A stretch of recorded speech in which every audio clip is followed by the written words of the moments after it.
E o nosso tema de hoje são os 6 medos básicos da humanidade.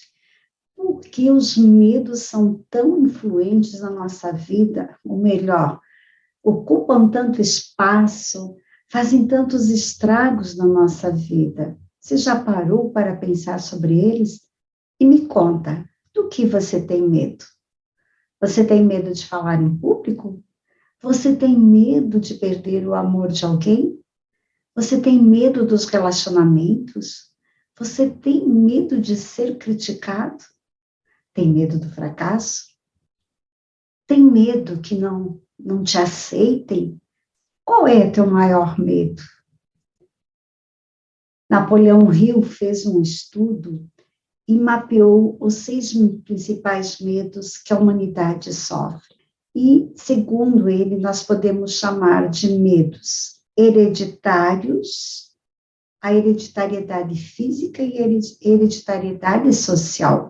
Física é as características que nós herdamos e que vão influenciando. E esse não vai influenciar tanto para os nossos medos. Mas agora, para a hereditariedade social, essa sim vem com agravante, porque as nossas crenças, os nossos comportamentos, as nossas atitudes começam a se formar na mais tenra infância, ou seja, quando somos muito pequenos. E passamos a entender que são verdades e elas vão nos acompanham ao longo de toda uma vida.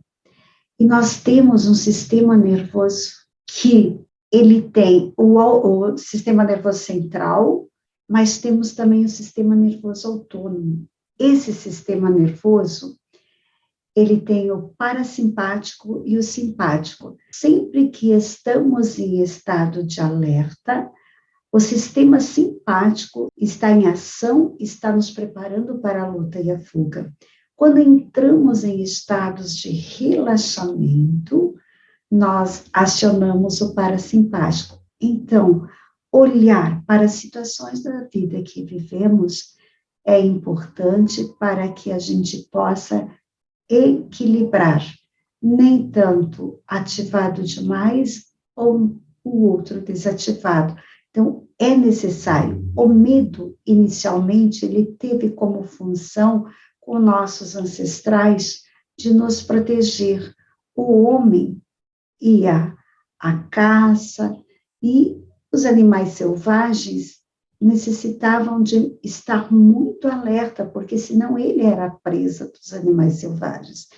E aí, a qualquer movimento, a qualquer coisa, ele tinha que o corpo precisava prepará-lo para lutar ou fugir, ou seja, em estado de alerta, o nosso cérebro, nossa neurologia libera para o nosso corpo uma quantidade maior de sangue para circular nas nossas extremidades dos pés e das mãos, para que estejamos preparados ou para correr ou para atacar.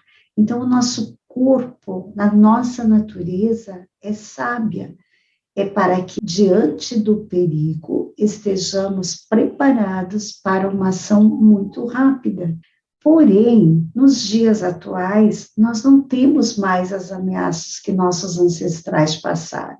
E por que será que ainda vivemos em estado de alerta, de medo, com fobias?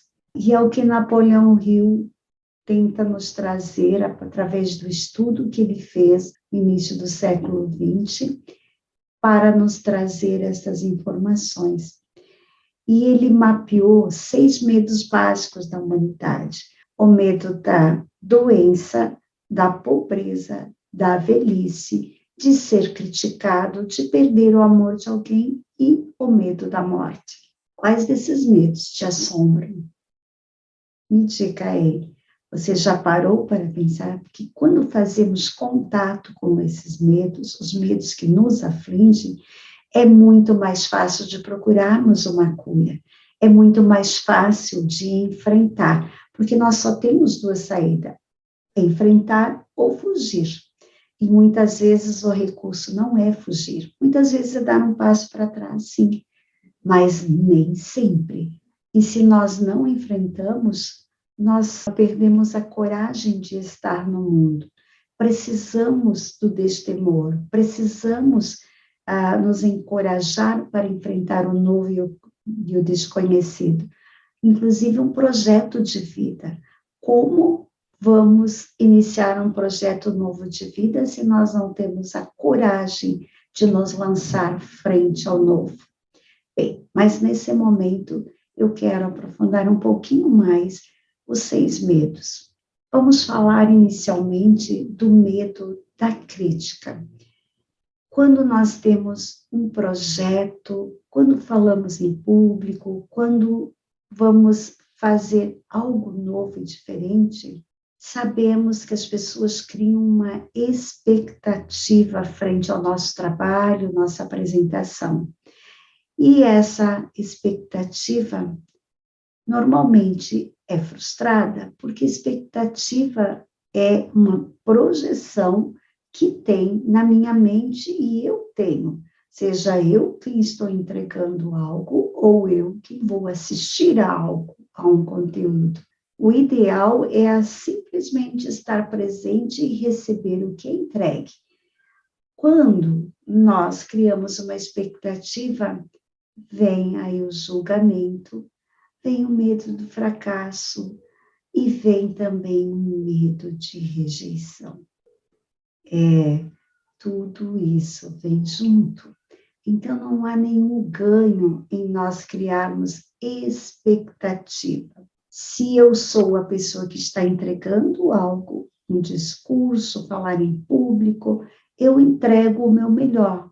E eu, ao receber, recebo essa doação, recebo o melhor que a pessoa teve para me entregar.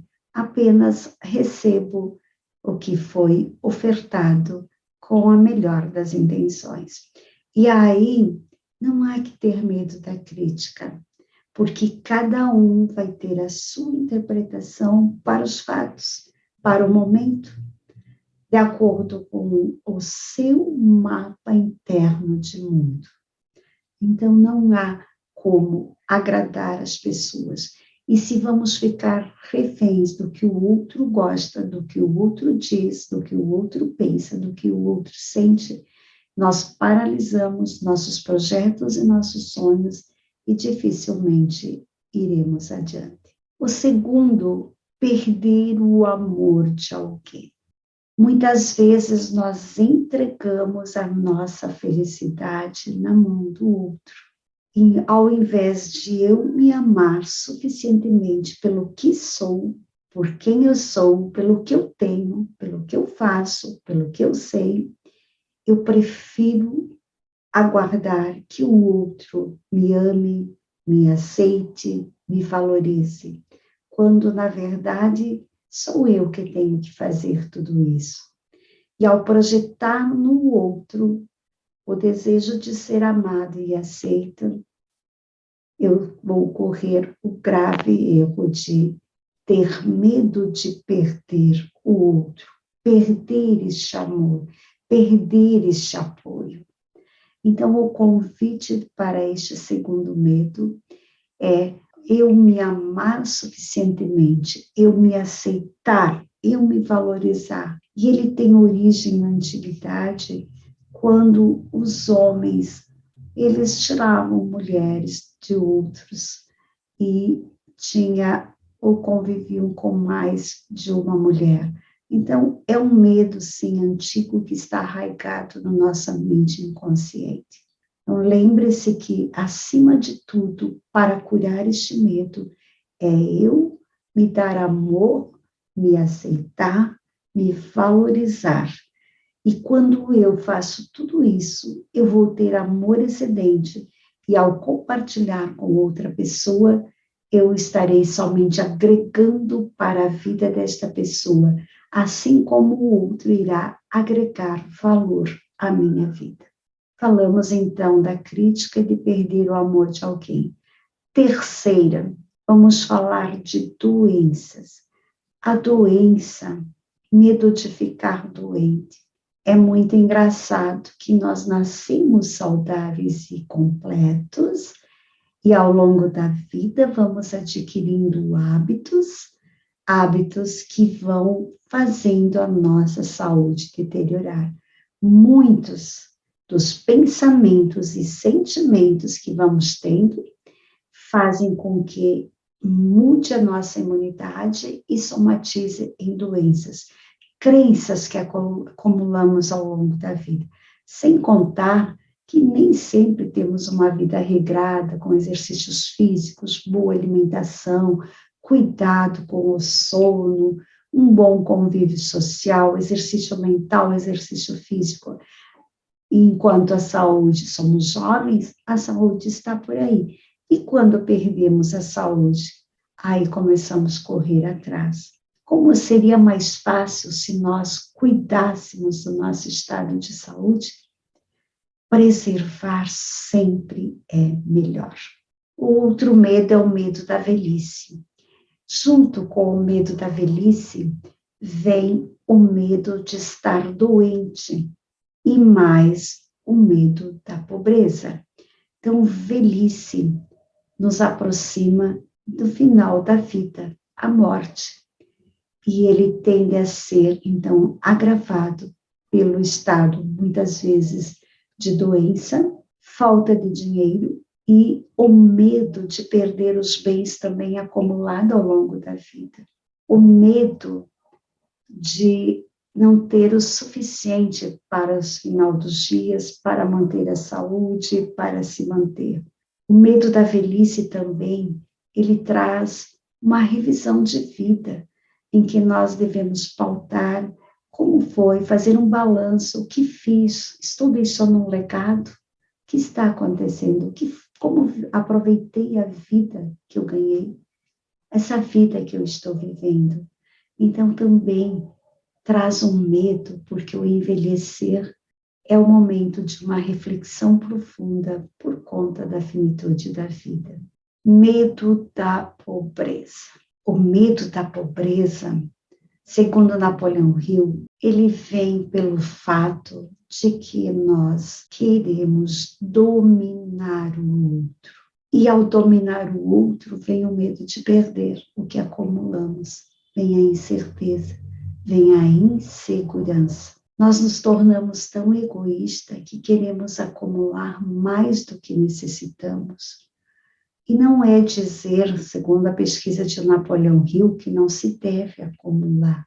Quando você tem um talento que você ganha mais do que você precisa, você começa a gerar trabalho, valor, para ajudar os outros a evoluir e a progredir. Então, a riqueza é abençoada. A questão está em querer tirar dos outros, ganhar sobre o outro, sobre passando a perna no outro ou enfraquecendo o outro, não valorizando. E aí, quando isso acontece, é que vem o medo, a insegurança. Por dominarmos, nós nos tornamos inseguros e temos o medo de perder e de ficarmos pobres, porque sabemos também que nem sempre foi lícito a forma que ganhamos. E por último, temos o medo da morte. Esse é assombrador, porque não sabemos como vai ser do outro lado. E as religiões, a origem dos medos está, inicialmente, segundo o Hill, nas religiões que contam para nós uma história de como vai ser e que nós devemos ter feito boas ações para garantir o passaporte para o céu ou iremos para o inferno, enfim, conforme foi pregado. Mas o que mais devemos olhar, que a morte é certa, a finitude da vida está aí, a bater na nossa porta, e que devemos, sim, nos preparar para este dia. Nos preparar, segundo os xamãs, com revisão da nossa história, olhando, revendo, perdoando, consertando o que precisar fazer ao longo do caminho e da jornada, enquanto ainda estamos nessa vida. E não nos apegarmos a nada, e sim estarmos preparados para o dia da partida, porque não é aqui a nossa eternidade, aqui nós estamos de passagem, aqui é uma casa alugada, este corpo tem prazo de validade. E quero te recordar algo que Napoleão Hill diz que é agravante. Imagine os medos que eu vou trazer aqui todos juntos. Estar doente, velho, pobre e se aproximar da morte. Quando nós juntamos esses 4 medos, aí chega a ser cômico, se não trágico, porque não traz paz de tanto que é perturbador. Tem um estudo de cientistas israelitas que dizem que nós não conseguimos falar da nossa própria morte, porque o nosso cérebro dispara um mecanismo de defesa para nos bloquear, porque ele entende que isso, por não sabermos, não conhecermos, entende que é algo que irá nos trazer dor e sofrimento. Então, ele faz fugir dessa realidade para nos proteger de dor e sofrimento. Mas o meu conselho, se eu posso deixar um pitaco aqui, é olhe sim, burle esse mecanismo de defesa da sua mente e faça alguma coisa. Pense sobre o último dia. Pense como você quer deixar essa vida. Pense sobre o legado que você quer deixar. Que história quer que seus sucessores contem sobre você enquanto passou pela Terra. E aí sim, os medos não assombrarão mais a sua vida. Os medos serão alertas para você rever, poder recomeçar, retomar e reencaminhar a sua vida dentro dos moldes e patamares que você julgar que são os melhores, os convenientes para fazer essa vida, sim, ter valido a pena. Muito obrigada.